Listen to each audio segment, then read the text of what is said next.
ಗುರುಜಿ, ಈಗ ಸೌಂದರ್ಯ ಲಹರಿಯ 83ನೇ ಶ್ಲೋಕದ ಅರ್ಥವನ್ನ ತಿಳಿಸಿ, ಹಾಗೆ ಈ ಒಂದು ಶ್ಲೋಕದ ಅಧಿದೇವತೆ ಯಾರು ಅಂತ ಕೂಡ ದಯಮಾಡಿ ತಿಳಿಸ್ತೀರಾ? ಖಂಡಿತ. ಇವತ್ತಿನ ಸಾಧಕವನ್ನ ಪಡಿತಕ್ಕಂಥ ಪ್ರತಿಯೊಬ್ಬ ಮನುಷ್ಯ ಸಾಧಕನಾಗಬೇಕು ಅಂತಾನೆ. ಜೀವಂತವಾಗಿ ಆ ಸಾಧನೆ ಪಡಬೇಕಾದ್ರೆ ಯಾರಿಂದಾದರೂ ಸಹಕಾರ ಸಹಯೋಗ ಬೇಕು. ಈ ಸಹಯೋಗ ಸಾಕ್ಷಾತ್ ಒಂದಲ್ಲ ಒಂದು ದೇವಿಯ ಮುಖಾಂತರವಾಗಿ ಜಗತ್ ಸಾಧನೆ.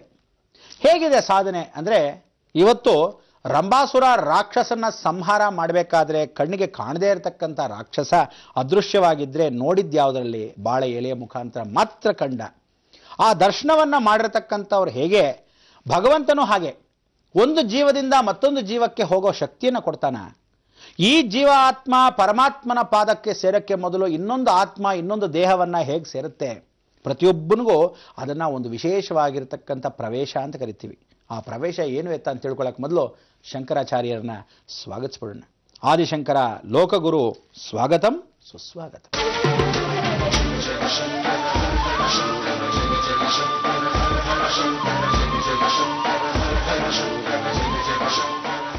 ಸುಧಾರಸ ಕಾಳಿ ಅಂತಕ್ಕಂಥ ವಿಚಾರ. ಸುಧಾರಸ ಕಾಳಿ ಒಂದು ಸಾಧಾರಣವಾಗಿ ಸ್ವಧ ಅಂತ, ಆ ಸ್ವಧ ಸುಧಾರಸ ಕಾಳಿ.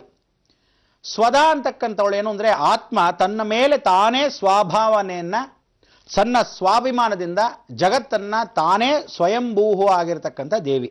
ಈ ದೇವಿಯನ್ನ ಯಾರು ಪ್ರಕಟಿಸಿದ್ರು ಅಂದರೆ, ದೇವಿ ಶಕ್ತಿಯನ್ನ ಮಾತ್ರ ಜಗನ್ಮಾತೆ ಕೊಟ್ಬಿಡ್ತಾಳೆ, ಅಂದರೆ ಆದಿಪರಾಶಕ್ತಿ ಕೊಟ್ಟಿರ್ತಾಳೆ. ಆದರೂ ಸ್ವಯಂಭಾವನೆಯಿಂದ ಪರಿಪೂರ್ಣವಾಗಿ ಸ್ವರಸ ಕಾಳಿ ಅಂತ ಕರಿತೀವಿ. ಸಾದರಸ ಕಾಳಿ. ಸಾದರಸ ಅಂದರೆ ಈ ಪಾದರಸದಲ್ಲಿ ಸಾದರಸ ಇದ್ದ ಹಾಗೆ ನೋಡಿ. ಕಾಳಿ ಅನ್ನವಳು ಕಪ್ಪು ಅಂತೀವಿ.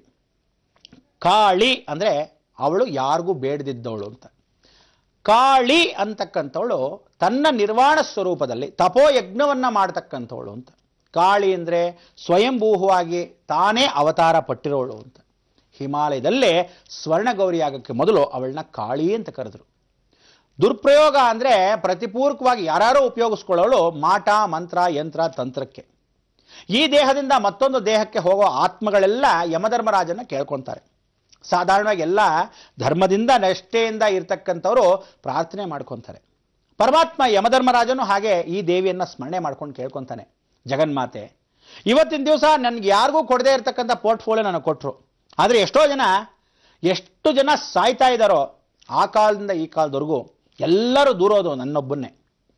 ಯಾತಕಪ್ಪ ಅಂದರೆ, ಆಗ ಅವನು ಹೇಳ್ತಾನೆ, ನೋಡಿ ಯಮಧರ್ಮರಾಜ ಬಂದ ಕರ್ಕೊಂಡು ಹೊರಟೋದ. ನಿಜಕ್ಕೂ ಸತ್ಯ ಅನ್ನೋದು ಆ ಕಾಲದಲ್ಲೆಲ್ಲ ಹೇಳೋರು. ಯಮನ ವಶ ಆಗೋದ್ರು, ಆ ಯಮದೂತರು ಬಂದು ಕರ್ಕೊಂಡು ಹೊರಟೋದ್ರೇನೋ. ಸತ್ತೋದವನಿಗೆ ಯಾವಾಗಿದ್ರೂ ಅವನು ಪ್ರಾರ್ಥನೆ ಮಾಡ್ತಕ್ಕಂಥ ವಿಚಾರದಲ್ಲಿ ಯಮನೇ ಬಂದು ಪಾಷಾಣ ಹಾಕೊಂಡು ಹೋದ. ಎಲ್ಲಿವರೆಗೂ? ಮಾರ್ಕಂಡೇಯ ಪುರಾಣ ಕಥೆಯನ್ನ ಸತ್ಯವಾಗಿ ನಡೆಯೋವರೆಗೂ. ಕಲಿಯುಗ ಕಾರಣಭೂತಿಯಾಗಿರ್ತಕ್ಕಂಥ ಈ ದೇವಿನ ನಾವೇನು ಹೇಳ್ತೀವಿ? ಸದಾ ರಸಕಾಳಿ. ಸದಾ ರಸಕಾಳಿ, ಯಾವತ್ತೂ ಹರಿಯೋವಳು. ಆ ಕಾಳಿಯನ್ನ ಸ್ಮರಣೆ ಮಾಡಿಕೊಂಡಾಗ ಕಲಿಯುಗ ದೇವಿ ಅಂತ ಕರೀಬೋದು ಇವಳನ್ನ. ಅಂಥ ದೇವಿ ಏನು ಮಾಡಿದ್ಲು? ಯಮಧರ್ಮರಾಜನಿಗೆ ವರವನ್ನು ಕೊಟ್ಲು. ಇನ್ನು ಮೇಲೆ ಕಾರಣಾತೀತದಿಂದ ಮರಣವಾಗ್ತಕ್ಕಂಥವನು ನಿನ್ನ ಹೆಸರಿಲ್ಲದೆ ಯಾವ ಕಾಲಕ್ಕೂ ತಗೊಳ್ಳಿ. ನೋಡಿ, ಇವತ್ತು ನೋಡ್ರೆ ಕ್ಯಾನ್ಸರಿಂದ ಸತ್ತೋದಂತೆ, ಡಾಕ್ಟ್ರು ಫೇಲ್ಯೂರ್ ಅಂತೆ, ಆಪರೇಷನ್ ಸಕ್ಸಸ್ಸು ಫೇಲ್ಯೂರ್ ಆಗೋದ, ಹಾಸ್ಪಿಟ್ಲಿಗೆ ತಗೊಂಡು ಹೋಗ್ತಾ ಇದ್ದಾಗ ಅದೇನೋ ಮಧ್ಯದಲ್ಲಿ ಆಕ್ಸಿಡೆಂಟ್ ಆಗಿ ಸತ್ತೋದಂತೆ, ಯಾವ ಕಾರಣಕ್ಕೂ ಏನೋ ದೊಡ್ಡ ರೋಗ ಬಂದು ಸತ್ತೋದಂತೆ. ಕಾರಣ ನೋಡಿ ಚೇಂಜ್ ಆಗೋಯ್ತು. ಮೊದಲು ಯಮ ಕರ್ಕೊಂಡು ಹೋಗ್ತಿದ್ದ ಅಂತಿದ್ದು ನಿಜವಾಗ್ಲೂ ಕಲಿಯುಗದಲ್ಲಿ ಸತ್ಯ ಅನ್ನೋದಕ್ಕೆ ಯಮಧರ್ಮರಾಜ ಕೇಳಿದ ವರವನ್ನ ಕಲಿಯುಗದಲ್ಲಿ ಪ್ರಾಪ್ತಿ. ಹಾಗೆ ನೀವೆಲ್ಲ ಈ ಕಲಿಯುಗದಲ್ಲಿ ಇವತ್ತಿಗೂ ಜೀವಂತವಾಗಿರೋ ಧರ್ಮದೇವತೆ ಸದಾ ರಸಕಾಳಿಯಾಗಿರ್ತಕ್ಕಂಥ ಸ್ವಭಾವನೆಯಿಂದ ಸ್ವತಃ ಅವಳೇ ಸ್ವಭಾವ ಗುಣಗಳಿಂದ ಬಂದಿರತಕ್ಕಂಥವಳು. ಅಂಥ ಒಂದು ಕಾಳಿಯನ್ನು ಸ್ಮರಣೆ ಮಾಡಿಕೊಂಡ್ರೆ ಜೀವನ ಆತ್ಮ ಪರಿಶುದ್ಧ. ಅದಕ್ಕೆ ಅವನು ನೋಡಿ, ಈ ದೇಹದ ಆತ್ಮ ತೆಗಿತಾನೆ, ಸರಿ ಇದೆಯಾ, ಪಾಪ ಜಾಸ್ತಿ ಮಾಡಿದ್ದಾನೆ, ಕರ್ಕಕ್ಕೆ ಸರಿ ಎಲ್ಲ ಕ್ಲೀನ್ ಮಾಡಿ ಫಿಲ್ಟರ್ ಆಯ್ತಾ, ಸರಿ ಇನ್ನೂ ಕರ್ಮ ಉಳಿದಿದೆ ಆ ಬಾಡಿ ಒಳಗೆ ಹಾಕಿ, ಸರಿ ಇವನ್ನ ಪಾದರಸದಕ್ಕೆ ಹಾಗೆ ಹಾಕ್ತಾ ಇರ್ತಾನೆ. ಈ ಡ್ರೆಸ್ ಚೇಂಜ್ ಮಾಡೋದು, ಆ ಡ್ರೆಸ್ ಬಿಸಾಕ್ತೀರಾ. ಜೀನ್ಸ್ ಪ್ಯಾಂಟ್ ಹಾಕೋರು ಚೂಡಿದಾರ್ ಹಾಕೊಂತೀರಾ, ಚೂಡಿದಾರ್ ಹಾಕೊಂಡ್ರು ಸೀರೆ ಹಾಕೊಂತೀರಾ. ಹೀಗೆ ಹೋಗ್ತಾ ಹೋಗ್ತಾ ಪ್ರತಿಯೊಬ್ಬ ಮನುಷ್ಯ ಮುಂದಿನ ದಿವಸದಲ್ಲಿ ಇವತ್ತು ಹಾಕೊಂಡ್ರ ಬಟ್ಟೆನೇ ಹರ್ಕೊಂಡ್ಬಿಡ್ತಾ ಇದ್ದೀರಾ.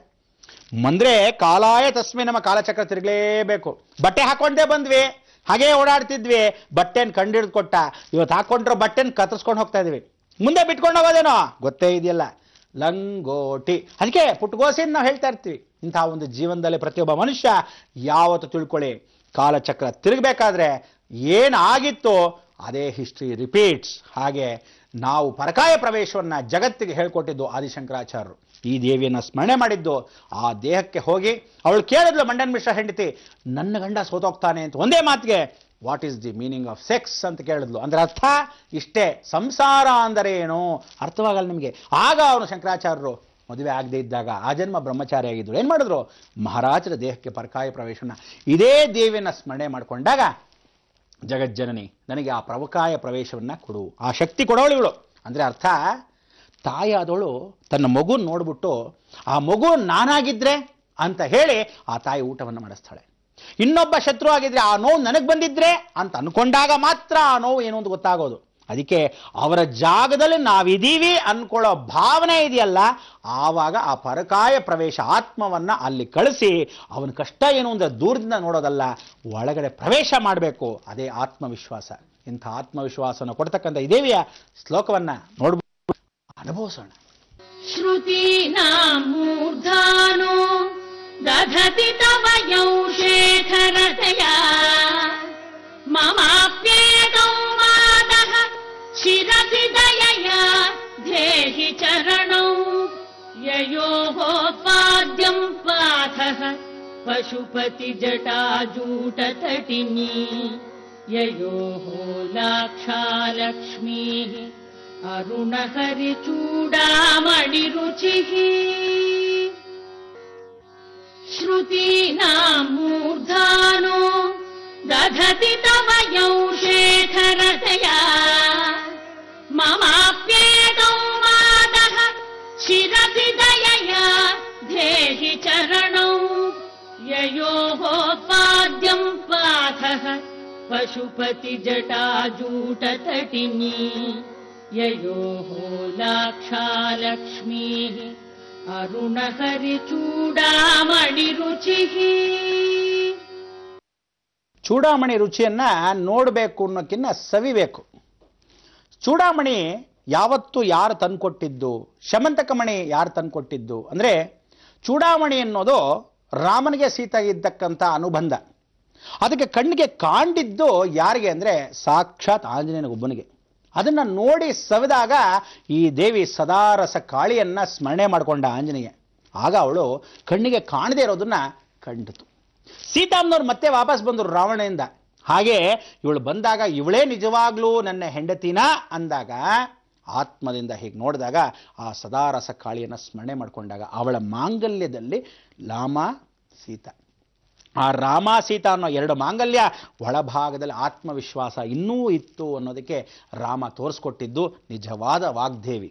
ಆಗ ಅವನು ಏನು ಬಿಟ್ಟು ಹೋಗಿದ್ದ, ಸಾಕ್ಷಾತ್ ಅಗ್ನಿ ಮುಖಾಂತರವಾಗಿ ಆ ಸೀತಾಮ್ನವರ ಛಾಯೆಯನ್ನ ಮತ್ತೆ ಪುನರ್ಚೇತನಗೊಂಡು ಅಗ್ನಿ ಪ್ರವೇಶ ಮಾಡು ಅಂತ ಕಳಿಸ್ಕೊಟ್ಟ.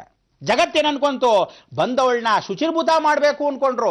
ಆದರೆ ಜಗತ್ತಿಗೆ ಗೋಚರವಾಗದೇ ಇರತಕ್ಕಂಥದ್ದು ರಾಮ ತೋರಿಸ್ಕೊಟ್ಟಿದ್ದೆ ಆ ಜೀವನ ಚರಿತ್ರೆ, ಸದಾರಸ ಕಾಳಿಯ ವಿದ್ಯೆ. ಅದಕ್ಕೋಸ್ಕರ ಆ ಸ್ಮರಣೆ ಏನು ಅಂದರೆ, ಯಾರಿಗೆ ಗೊತ್ತಿದೆಯೋ ಅದು ಗೊತ್ತಿಲ್ಲದೆ ಇರತಕ್ಕಂಥ ವಿಚಾರ. ಇವತ್ತು ಗೊತ್ತಿಲ್ಲದೆ ಇರತಕ್ಕಂಥ ವಿಚಾರವನ್ನು ಕಲಿಬೇಕು, ಆತ್ಮವಿಶ್ವಾಸ ಗಳಿಸಬೇಕು.